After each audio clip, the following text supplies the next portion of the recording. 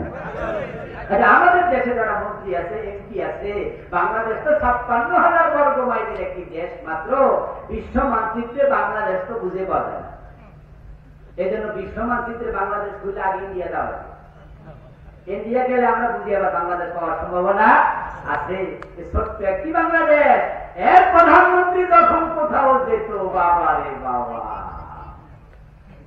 পুলিশের গাড়ি, সেনাবাহিনীর গাড়ি, বিজিবির গাড়ি, র্যাবের গাড়ি, শুধু র্যাব না, লগে কুত্তা তো। কি ভুল বলেছি? ভুল বলেছি?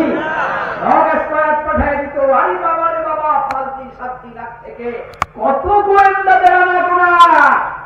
একা একা হাঁটতো না, ভয়ে মন্ত্রীরা হাঁটতো না, এমপিরা হাঁটতো না, আরব দুনিয়ার সম্রাট গাছতলায় ঘুমায় থাকে, কোন টেনশন নাই। কারণ শান্তি কাকে বলে ইসলাম দেখিয়ে দিয়েছে। সুবহানাল্লাহ। হযরত ফারুক আযম ওমর মদিনা থেকে 1000 কিলোমিটার পার হয়ে জেরুজালেম চলে গেলেন।